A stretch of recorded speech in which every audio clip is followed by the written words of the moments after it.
Hello and welcome to Unstress. My name is Dr. Ron Ehrlich. I'd like to acknowledge the traditional custodians of the land on which I am recording this podcast, the Gadigal people of the Eora Nation, and pay my respects to their elders past, present and emerging.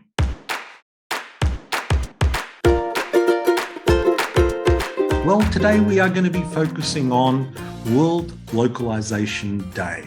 And we are going to be talking to one of my favourite people, the person who I find so inspiring and always enjoy talking to, the legendary Helena Norberg-Hodge, whose organisation Local Futures has been going for about 40 years. And she lives now in Australia. She travels the world when she can, of course. And she is a truly inspiring person with a truly inspiring message, which I think we have all come to realise is so critically important. What goes on in our local community, how we connect both with people and with food, and how supply chains are kept short, and how we can improve not just our personal lives, but the lives of our communities and the health of the planet. Look, it's always a pleasure to talk to Helena. I hope you enjoy this conversation I had with Helena Norberg-Hodge. Welcome back, Helena. Very glad to be here. Nice to see you. Helena, I wanted to talk about World Localisation Day, which is coming up in June 2022. But I wondered if we might just remind our listeners, because you have been Local Futures for a very long time. And I wondered if we might just remind our listener about that. Yeah, well, basically, it came out of experiences in non-Western cultures, indigenous traditional cultures like Bhutan and Ladakh, where I had many, many years of experience speaking the language fluently. And it became clear, this is in the mid-70s, that in the name of development and growth, what governments were doing was creating more and more dependence on global trade and global corporations. And that inherently, that meant destroying local communities, local farmers, local businesses. It was particularly clear that in less developed countries, that there was still a large proportion of people on the land growing food for their own region, for their own country. And they were being destroyed, pushed into cities to do often meaningless work. And often it led to terrible conflict, local conflict, because the jobs were scarce. So having had that experience in the 70s, ever since that time, I've been raising awareness about what later became called globalization, policies whereby governments were continuing to create dependence on long distance markets, and just as I tried to raise awareness about that, I tried everywhere, and I was working internationally on every continent. I tried to raise awareness about the need to strengthen local economies with a particular focus on food. And I would say that movement, which has been growing, particularly, in Australia, I only started 20 years ago, but I really was the early voice to help get new farmers markets started and local food economies in Sydney and Melbourne and, around the country. And I'm so thrilled at how these initiatives have grown and taken off, despite the fact that all the policies that governments are implementing work directly against it. The rules, the regulations, the taxation, every single thing makes it almost impossible to do what we're doing. So for me, I so want people to know that this testifies to the most, very clear signal that people want something else. People want a better relationship with the environment. Of course, they want more stable and reliable economies. Of course, they want more stable, meaningful work. And of course, they want community. They want more connection to each other. The whole localization movement with food at the center is offering that. And it is a movement that's growing, despite, as I say, pressures in the opposite direction. And so for me, that just is incredibly inspiring, and particularly gives me faith that this movement is not going to go away. It's been strengthened by COVID, and that governments better start listening. But above all, I'm trying to get environmentalists and social activists and anyone who cares about the state of the world, anyone who cares about a future for their children, to look at this movement. So World Localization Day is something that we set up 3 years ago. And we've been able to get the support of some prominent people like Jane Goodall and Noam Chomsky, Russell Brand, Brian Eno, and quite a few others. And that's also quite remarkable because it's very hard to get the word out when we're so, imprisoned by corporate media. So it's quite remarkable what the movement's accomplished. It's remarkable what we've accomplished despite all these constraints.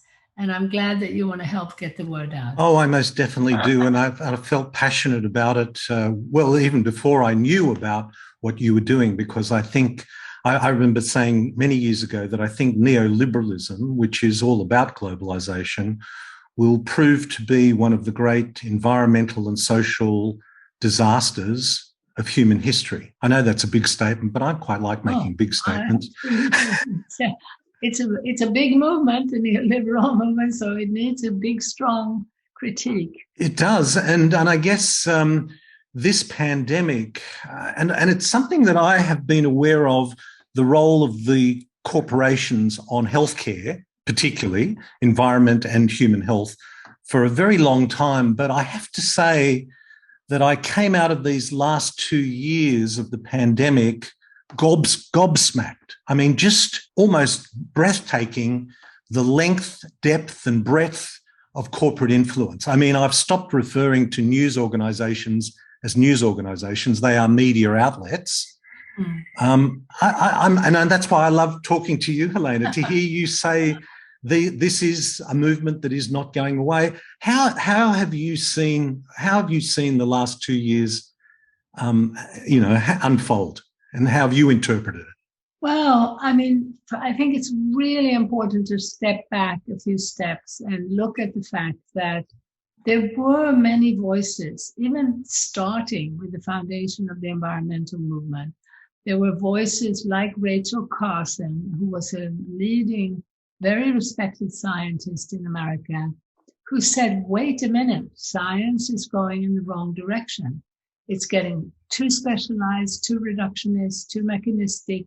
We need to understand that the interdependence, the wholeness, the complexity of life requires different knowledge systems, more holistic, more interdisciplinary. So she raised awareness about the fact that DDT, which, had been happily invented to get rid of those bugs we don't like, was actually killing the birds that we do like. And so this is a big wake-up call, and it was one of the foundational voices of the environmental movement. And I joined that movement, as I say, in the mid-70s, and was in touch with many scientists in I say every continent, but particularly Europe and North America, who were questioning the direction it was going. One of them was George Wald, who was a Nobel Prize-winning biologist at Harvard. And I met him in 1983, and at that point he was already probably about 75. But he was also saying, in his years at Harvard, he was becoming more and more concerned about the narrowness that meant that different biologists couldn't even speak to each other. And then, of course, later on with genetic engineering, there were many wise voices worried about this hubris of playing with life with implications for millions of years, and with less and less regulation to ensure that the so-called scientific discovery, before it was applied in the market, was actually tested properly. And these regulations were being reduced because big business was becoming more and more powerful, and more, it was literally whole institutes at universities bought and owned by corporations like Monsanto. And we had, I think, particularly around genetic engineering, that questioning of what was going on, that of course was happening in every arena. And the fossil fuel escalation, the use of fossil fuels was still continuing, as it still is today. And so I think when we step back and understand that we've had this tragic situation where our governments, I would say, blindly, in the sense that, we're talking about governments, we're talking about huge bodies. And within those governments, the majority of people have not had an overview. In fact, I would say that our so-called leaders don't either. They get advice, and again, it's coming from very narrowly focused expertise. And the expertise on what creates healthy, thriving people, healthy, thriving ecosystems, healthy societies, that expertise has been abandoned a long time ago. So we've been in this very dangerous situation where profit by big corporations at the expense of the majority has been favored and supported, and it's endemic to economic policy. So the economic policy started with a principle of comparative advantage. And that principle said, it's not in your region's interest to maintain a diversity of production so that you're more self-reliant. No. The modern economy will show you how wealthy you can get if you specialize for export and then import whatever else you need. Now, that formula is actually fabulous for global traders, but it's never been in the interest of the majority of people or even in the interest of national governments. But the overview, the look at what's happening globally and what it meant that all around the world, first, through force, through slavery and genocide, people were being forced away from production for their own needs, a range of products for food, for fiber, for building material. Now you're going to be on a monoculture producing just sugar or just tea for the global market, meaning for the global traders who then made lots of money selling it in countries where the money value was going up. And again, we have to remember the money value. Who controlled that? How did it happen that on one side of the world, a currency was worth 100th of a currency on another side of the world? This was manipulated by global players from the beginning. And yes, the industrialized nations played a big role in exploiting less industrialized countries. But by the time I helped to start something called an International Forum on Globalization, and we started studying what these trade treaties meant, it was very clear that these policies were not helping the majority of people in America, in Australia, in Sweden. So this fundamental relationship between global traders, meaning global corporations, and our countries, we need to understand. And very importantly, its impact on knowledge, how we gather information, and now when we say information, talking at the level of science for medical care, for farming and food production, for understanding the living world and how we can use nature for our needs without destroying her. Now, this combination of larger and larger scale global economic units with ever more specialized science. Now, that is something that I was warning about in the 80s, early 80s. And I would say that if we could just have a little bit of funding, if there could be, which will happen, I'm sure, that there will be bodies like ours. We're a type of think tank. Some people say we're doing what the neoliberals are doing, holding on to a worldview to be disseminated in society. And the difference is that our worldview is holding on to knowledge about the workings of life, the workings of social relationships, what we need as human beings in terms of connection and community, the connections to the land, the fundamental principles of diversity and nature, and what would technology and economics and politics look like if they were adapted to that reality of the living world. So we're now, seeing such a need for essentially having, far more funding to do the research, to spell out in greater detail both how and why we've gone so wrong from a global perspective, and why, when we understand it from a global perspective, we don't need to waste time blaming particular players. If you look at the escalation of this system, you will see that left and right have been absolutely as guilty. The escalation of handing over power to global trade and global corporations at the expense of the environment and your own society, left and right have been doing in almost identical ways. However, the left has definitely tried a little bit within essentially a structural madness where they handed away most of the money and power to be a little bit more concerned about the poor and the disadvantaged and the environment. But structurally, fundamentally, they've been supporting this path. So let's not join the blame game. Let's not try to identify particular individuals, particular players, but really step back and look at this system. And then also, as I say, open our eyes to the evidence that human beings around the world on every continent are not only wanting something else, but are doing something else from the bottom up.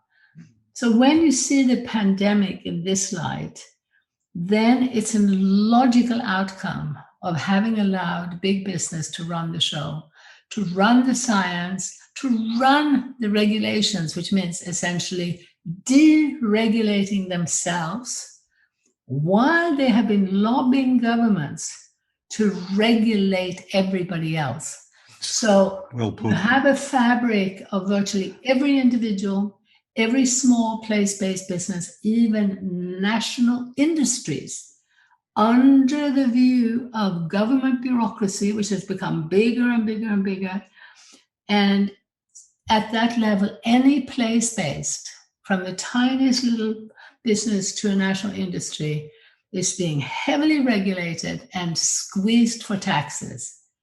In the meanwhile, those that operate globally are not only free and can move as they like and essentially don't pay tax, but they are so influential that they are getting governments to sign in black and white, you will not do anything that will inhibit our profit. And if you do, we will take you to our courts, our bogus courts, which they're doing. They're taking governments to court. This is a madness. Well, I think it's the domination of media as well that provides the mouthpiece for it. So that this is a story, I think, that is very easy to miss, but once you hear it, it's very difficult to ignore. I mean, I think this corporate capture, and I think it is a corporate capture. I think this whole idea of government by the people, for the people, has long gone. We have corporate capture. Is there anywhere in the world, Helena, that you have seen a government that you would hold up and say, here is an example of how we could or should work? No. Oh, dear, I hoped you wouldn't say that. I hoped you wouldn't say that. No, I can't, I'm afraid. Because again, remember, from my point of view, so I'm, from Sweden, and a lot of people have still been looking up to Scandinavia as being sort of examples of what we need. But there too, the gradual capture and handover has been going on for a very long time. And fundamentally, after the Second World War, with the advent of industrial fossil fuel-based agriculture, and along with that, larger and larger cities where people were isolated in high-rise apartments, separated from each other, separated from the land. You had serious mental problems, depression, alcoholism, suicide. And so once you've seen the indigenous intergenerational communities connected to each other, connected to the land, as I had in Ladakh and Bhutan, and you then come back to Sweden and you see the contrast, you become aware of how insanely wrong the direction has been for a very long time. But it's, what I would say is that I've seen a lot of attempts of movements to try to do things differently. And there was a very exciting movement in Italy started by a comedian called Beppe Grillo. And it was a little bit like Russell Brand in the English-speaking world, that he had been starting to do a lot of his very loved comedic pieces about the banking system and their power and how crazy it was. And then he said, he was quite a wealthy man by that point, he said, we need a people's movement to take back government. It's completely corrupt. I'm starting a people's movement. Because he already was famous throughout Italy, he then was able to travel the country and within 6 years create a movement that was strong enough to go in and essentially to be in parliament with, at that point, I think 1/3 of the vote. And then they grew and they were getting close to taking over power. However, I would say there are sort of two main reasons why it failed. And one of them was that they were very naive about technology. So they saw a lot of the way forward as being through technology. They tried to practice direct democracy through the internet. And I met Beppe several times, and they used our film, The Economics of Happiness. They showed it around the country, and these young parliamentarians were working so hard trying to maintain this direct democracy, and it was just like virtually impossible. And they were, of course, attacked within Italy on a daily basis, constant attack, because as you say, the media is totally part of this corporate stranglehold. So as these entities have grown, the media has become more and more corporatized, more and more global, absolutely centrally part of the problem. So every avenue of knowledge has been co-opted, science to the media, to school. Yeah. So they were under constant attack. What was so interesting was that around the world, even in neighboring France and Spain, no one got to hear about them. Yes. No one got to hear about the 5-star movement and how they managed in 6 years to go into parliament and really threatened to take over the whole country. It was amazing. And to me, it was one of the most frightening examples of the control and the stranglehold by the corporate media. Which is kind of when we see the pandemic too. I mean, I know there were meetings, there were gatherings around Australia and down in Canberra of, well, whether there was 50,000 or 250,000, there were a lot of people down there. Didn't even rate a mention on any of the media. So apparently a gathering of 50,000 to 250,000, maybe there were more, I don't know, but there was certainly a lot of people there. I think we can agree on that. Not even a mention. And that was 2022. Yeah. So this is within our memory here. Oh, very much. But I had been marching in San Francisco against the first Iraq War. And we had been a couple of 100,000. And there had been, like a dozen people waving the American flag. And probably in the news, they presented it as equal, even back then. So I want people, when they look at the pandemic now, to not only view it in the narrow light of the pandemic itself, but to understand this build-up, and not also, for instance, with the World Economic Forum. My experience is that the World Economic Forum has gone from bad to worse, just as our governments have. Why? The fundamental structure is, how is it that global banks and corporations have got so much wealth and power? We really need an integrated view to understand how insane it is now that you have, the world media is like two men battling each other. Is it going to be Zuckerberg who tells us what to do, or is it going to be Elon Musk? This is insane. And it does require a bit of really stepping back to look at it, to understand why decentralization is so important and why localization is so important. Because in the current situation where we are now, we need to use our global communication as much as we can to communicate with one another. But we should be putting out the message that these tools should now be used for communication, not for business. That's what we should be doing. If we really understood the structures, we would want to create a rebellion right now to say that these tools have furthered this centralized power that is taking us over the cliff if we don't wake up. And in the meanwhile, what's going on at the local level that demonstrates the multiple needs for both nature and people to have more connected, more human scale structures, the reason why things work better at that level. Once we really understand that, we would want to actually be looking at how do we also ensure that communication and media flourishes at the local level, at the regional level, at the national level, at the international level, that we will only be able to do that if we understand those layers and if we make sure that the local isn't being hollowed out and that all the power and the wealth is going into the hands of a few global billionaires. Yeah, well, it's an extraordinary business plan, really. I mean, we talk about conspiracies. I don't think it's a conspiracy at all. I think it's a business plan and an incredibly successful one. I mean, I think I've heard one figure of something like the last 2 years resulting in a redistribution upwards to those of the World Economic Forum, no doubt, of about $3.8 trillion. And I can certainly know many people, including myself, where the last 2 years have cost a considerable sum of money. I know where that money's come from, and I now know where it's gone to. So it's quite extraordinary. Yeah, it is. And also it's so important to realize that, again, if you just stop, look before the pandemic, then you would see, if you had looked at our stuff, that the middle classes were getting poorer and poorer. That governments were getting poorer and poorer. Vis-a-vis this de facto government of interlinked global play, global banks, global media, global corporations, whether pharmaceuticals, whether agribusinesses, whether in the engineering field, telecommunications, very important, and very much working with the military. So also some people, have seen the collaboration essentially between the Pentagon, Silicon Valley, and Wall Street.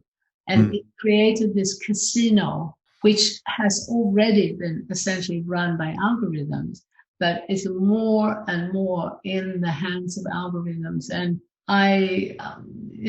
some people are now calling that whole thing the machine. And in effect, it is a machine.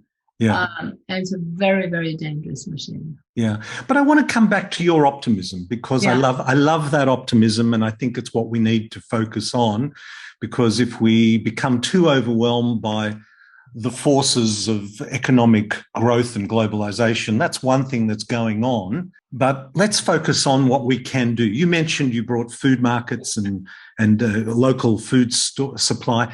Talk to us a bit more about what we as individuals can do, and particularly as we move towards this day of focusing us on world localization. What should we be doing as individuals? Well, the main thing is that we want people to put value on educating themselves with the big picture.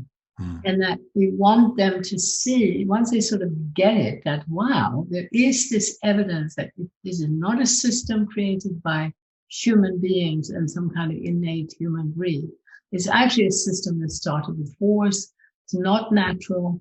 Neither does it correspond with what human beings are or want, nor does it correspond with some kind of evolutionary process. Those ideas are endemic in Western society. We've been pushed into believing that, human beings are just greedy, they're stupid, they've heard about climate change, they refuse to do anything. And it's actually a lie. But it's a lie promoted by people who really do believe it. And then subtly people like Yuval Harari, who I'm sure is well-intentioned. A lot of these people are well-intentioned, even in the WEF. But, putting out the message that, this sort of techno-economic development is inevitable and evolutionary. That's implicit and explicitly put up all the time. No, once you wake up to the bigger picture and you realize, wow, no, life, including human beings, are seeking and constantly organizing themselves to come back to a type of self-regulating, healing, reconnection. And the reconnection is partly starting with the two brain halves, because we've been trained to overemphasize the left brain half. And now there's more and more scientific evidence of how beneficial it is once we start really training our brain to become whole again and connected Then we're connecting more deeply to our heart and our gut. We're waking up to the gut being essentially part of the soil, part of the living earth. It's connected. This is who we are. And so, and every single area you want to look at in psychology, in medicine, in engineering, in architecture, you will find people working away to create a more ecological or alternative path. All of it evidence that people want that, and that where it's being implemented, it demonstrates these multiple benefits. And the term local is very important once you understand how it's the global nature of the dominant system that made it so invisible that we didn't understand it. Then the local, which brings it back to a scale where we human beings can see more what's happening. I mean, one of the best ways also to explain is how important it is in our interaction with nature to have more eyes, hands, and hearts engaged in restoring, whether it's our food, our forestry, and in the seas. We need that deep respect and engagement with diversity. Every moment in the living world is unique, is different. Every single plant is different from every other plant. Every human being different. And all of us, humans and earthworms and leaves, changing from moment to moment. What we've allowed to happen is a standard machine-like view to actually shape an artificial world, which tries to impose this grid of standard, uniform monoculture.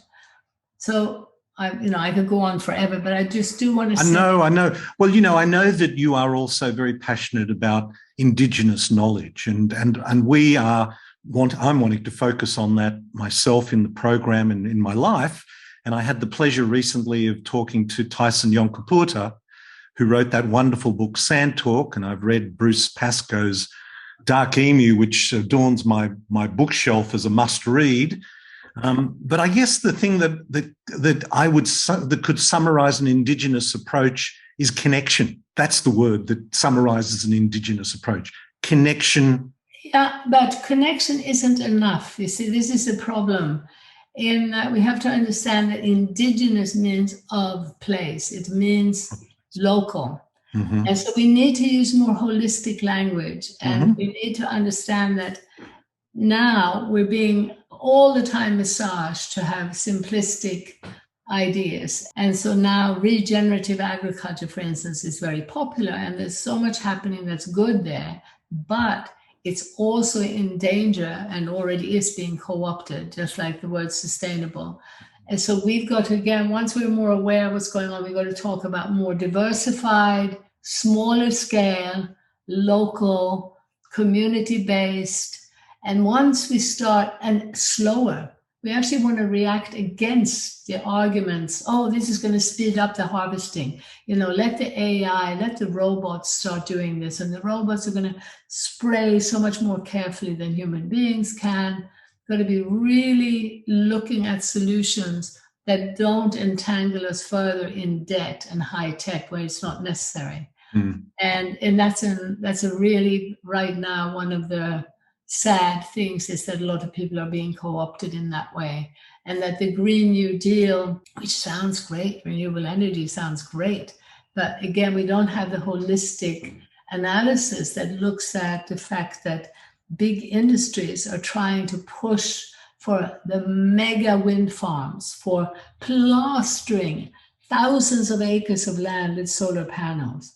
We need to be alert and awake enough to say, no, every piece of land should be breathing, should be alive, whether productive in farming or wild habitat. There's no need whatsoever to plaster any land with solar panels. Nor is there a need for the mega farms.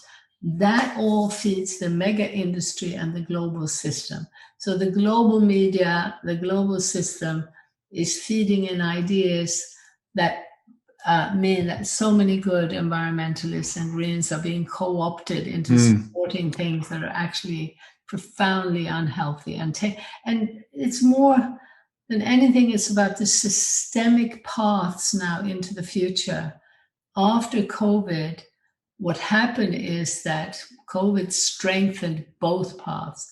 It strengthened beautifully the path towards local, community-based, connected, deeply connected ways of life.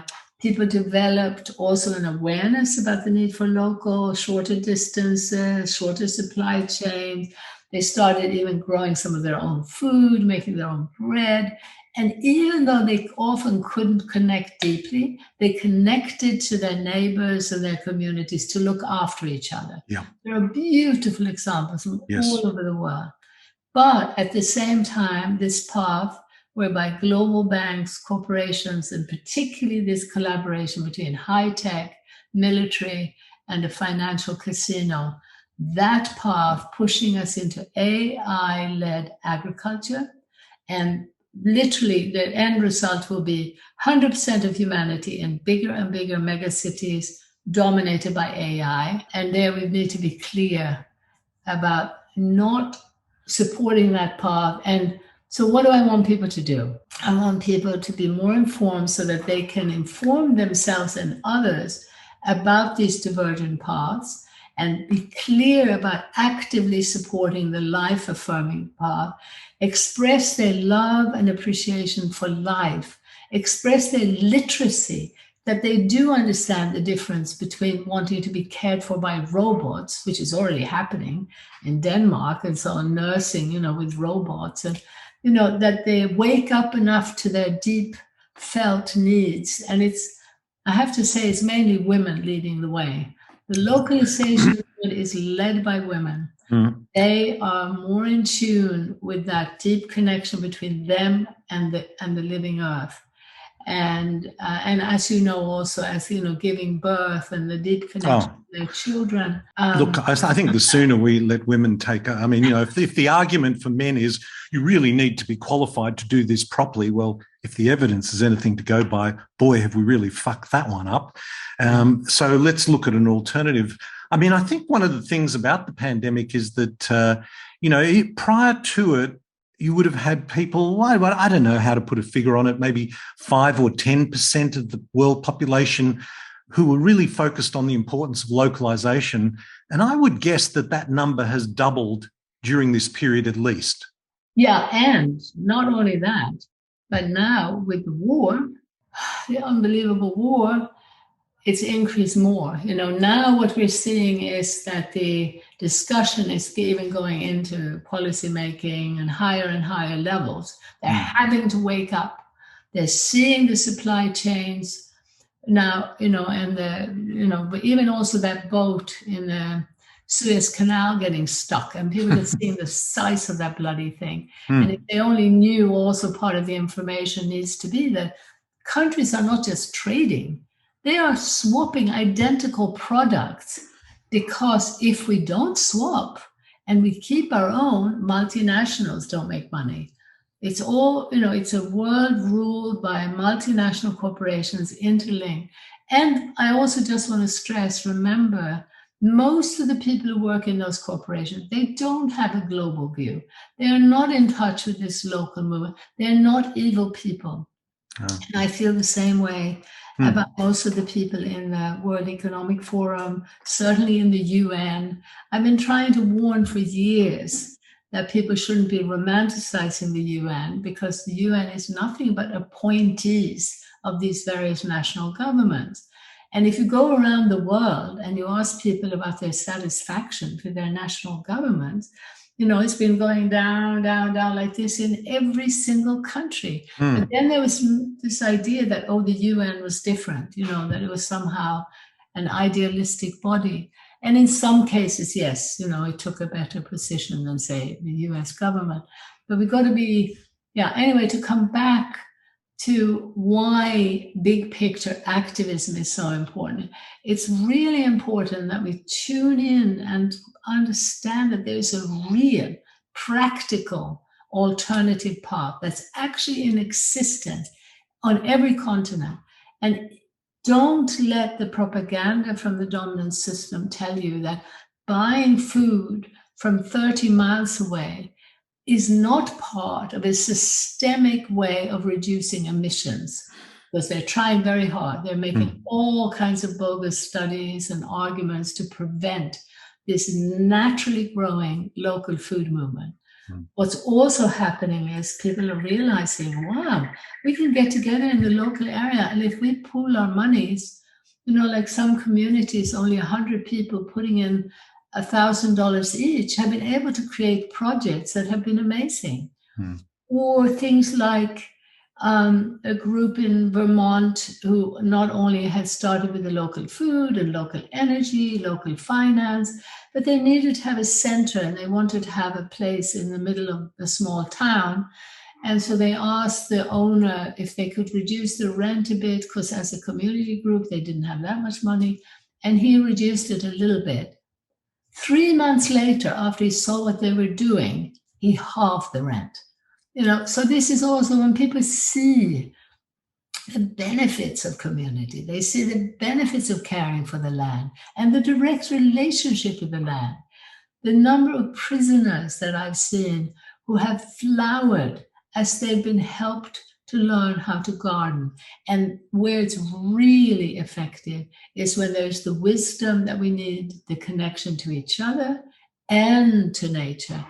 And those projects that help, whether it's prisoners, juvenile delinquents, torture victims, people who are depressed, virtually every ailment, when they're helped to connect to each other in a deep, meaningful way, sharing stories to actually know people see you and hear you as you are, not as some kind of perfect, good-looking, wealthy, important person. No, as a real human being with warts and all. When that deeper connection happens in a group, along with a deeper connection to earth, to animals, we're seeing, across the world, remarkable results and very quickly. So that also is what gives me the hope that if we can spread this wake up, and if more and more of this can be facilitated and supported, we could see remarkable healing so much faster than we imagine. Now, having said that, of course, in the meanwhile, we have these humongous cities, we've got our enormous institutions, and we're not going to be changing all of that overnight. What I'm saying, I'm listening to my husband warning me, saying, you're just overselling. Nobody's going to believe you when you say, oh, it's so easy and you can just heal. Look at what's happening in the world. It's not that easy, Helena. What I was talking about earlier, about how easy it is to get people together in community and to connect to nature, and how rapidly the healing happens. I don't care what my husband said.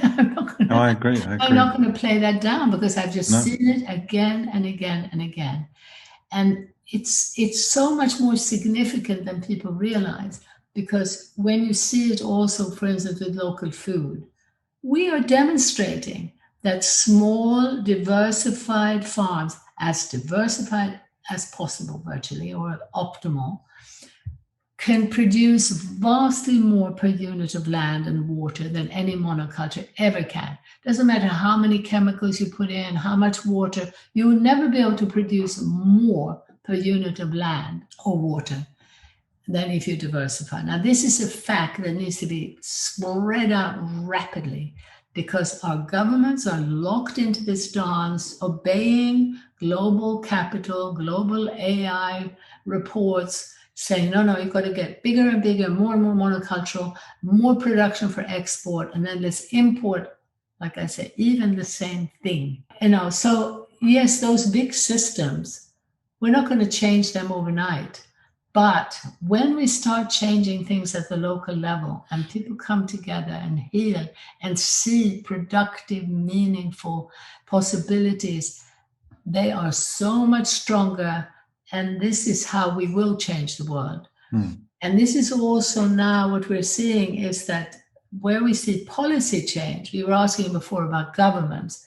I would say, for instance, the regional government of Ontario in Canada has done very meaningful things to support local food economies in a meaningful way. But to find real and meaningful and honest, and not just language attempts, generally it's local governments or sometimes regional governments where you can see the reality. People, voicing their needs, and where projects are showing government that things work better. Things are starting to change. Yeah. But we really need a big, big push for big picture activism. And it's for the reason you've said, which is that the media is a central part of the problem. And so we've got to actively do what you're doing, to have podcasts, to have discussions, and to get the word out. Which is exactly, Helena, why I love having you on to share that really important message. And I think it is our future. It is our future to be local, and it is for our health, not just as individuals, but for the planet. Listen, we're going to have links to your website, and we're going to have this out before the World Localisation Day in June 2022. So again, thank you so much for joining us today and sharing your wisdom and your knowledge and your vision with us. Well, I have to apologize for talking so much. And No, you never have to apologize for that. Not on this program. I'm really happy if you want to speak more in between, so it doesn't sound so dominating. Oh, no. I love listening to you, and to this is the indulgence for me, Helena, that I get to speak to people like you, or rather listen to people like you, and I get to ask them questions as we go along, and they answer them. And I love what you're saying. The whole focus on Indigenous. I have to thank you for your recommendation of this wonderful book, The Web of Meaning, by Jeremy Lent. Yeah. Who was it's just a feast. And you mentioned that to me the last time we spoke. And I also, love your observation that we're inherently good, because I never thought of evolution as a political statement, but the way it is portrayed in the West of survival of the fittest and, cut the selfish gene is a perfect fit for a neoliberalist capitalist extractive model.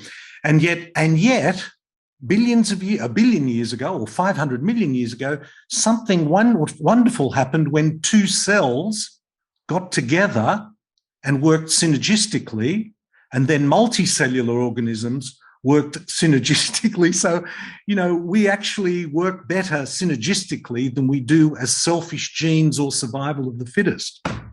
Absolutely. And I mean, I think I feel if we could understand that we started going backwards when we went into this mechanistic worldview, and we tried to impose, again, remember, one global monoculture. That's what started.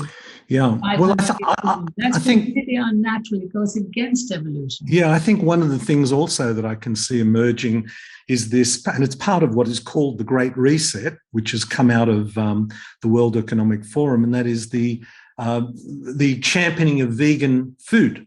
And I ethically, I totally get where that's from. But when I start to look at the ingredients, as I did yesterday in a supermarket, of plant-based foods, I believe that plant-based protein will be to the 21st century what ultra-processed food was to the 20th century. The difference is that well-meaning people have been co-opted to champion the cause. Yeah, no, and that's also been happening in many other arenas now in a very scary way, around gender, around wealthier and poorer, and divisions at every level are being encouraged by, again, algorithms, as we learned from that film, The Social Dilemma. Yeah. We have to be so aware of how this mechanistic system has been operating and how it's speeding up. So coming together at the local level to discuss face to face. You mentioned Yuval Noah Harari, and I am very. I've read a lot of his books, and I do think there's one thing that he said that I think is true, and you've mentioned algorithms here too, and that is when technology gets to know you better than you know yourself, it is really time to get to know yourself. Yes, and it's really time to control the technology. Yes. Because remember, again, that technology didn't come out of, some nice, friendly chap in your neighborhood. It came out of billions of dollars. Billions is from the military. Almost all these technologies have come from the military. They suit top-down surveillance, control, and remember again, standardization, fitting us into this cage of imprisoned, standard, and boring identical entities, bits and, it's so, yeah, the richness of life there, for me, I guess also I get really excited when I realize that throughout the entire modern era, in these 500 years, and before that in indigenous culture, there was never a focus on increasing diversity, as I'm seeing with some of these new farms in the local food movement, because there wasn't a need for it. Indigenous people had enough land and space, and so they did what was needed and they had a good life. They worked a fraction of the time that we do, absolute fraction, even in a place like Tibet, in that cold climate. But now when I see the potential for us waking up to coming back to that, genuine evolution, how can we make life flourish? And to do that in these more cooperative, real ways, we have to, because I was talking about diversity, and it's so dangerous now that at the top, this is language that's being used all the time: biodiversity, regenerative, sustainable. So we have to learn to distinguish between the authentic and the commercial and fake. And you said where veganism comes from, but where I'm sitting, I see it coming from big business. And we've been looking at this import and export of identical products as a way for this global corporate empire to get richer. So now, obviously, it's far more difficult to deal with animals. And I love the sentiments of people who don't want to kill animals and who don't want to eat meat, absolutely. But we have to really look at how much more animal life and of life we're going to destroy if we go down that corporate path. Well, I know that one of my heroes that I've had on the podcast before is Alan Savory. And Alan said, he said two things. One in particular was, it's not the resource that's the problem, it's how the resource is managed. So I think animal agriculture is a good example of that. I think the way animals are treated in industrial agriculture is unconscionable. Absolutely. But in a more holistic, dare I call it, regenerative approach, they have one bad day in their life. Yeah. And that's not bad. So the other thing that he said, which I know you will love, is that if you're waiting for the change to come from above, and he's not talking about religion here, he's talking about government, then you'll be waiting a long time. The change has to come from the ground up, which is exactly what Local Futures is about. Exactly. Yeah. Well, thank you so much. And I do hope, should we turn it off? Yeah, let's just say thank you so much for joining us, Helena, because I know we're going to have a chat as soon as we stop recording. But we will have links to your website, and thank you so much. Thank you. Well, when we consider the world that we've lived in, for the last 40 years, but certainly the last two have kind of condensed and put that world on steroids. The last 2 years have seen global corporations flourish beyond even, I believe, their wildest dreams. As I mentioned, I think there's been a redistribution upwards of $3.8 trillion. Most of the recipients of that would be attendees of the World Economic Forum, no question about that. So as a business plan, it is working brilliantly. And if my own personal experience, if your personal experience, if you know people in small business, in education, in tourism, in entertainment, in hospitality, you name it, anybody but a global giant has suffered not just the effects of isolation, but the financial costs that have gone with an impact on business. Well, it's not hard to see where that money has gone to and the control that has occurred. So I think it's always it's so interesting, in fact, and inspiring to hear Helena be so positive. And I guess when I consider, and I would just pick a figure out of my head there, that maybe 5% or 10% of the population are really focused on, maybe it's higher than that, maybe it's 15%, are really focused on localization. And by that, I mean shopping locally, going to local farmers markets, engaging with local food supply, I know I have been using Ubi, OOOBY, I think I've put enough O's in there, out of our own backyard.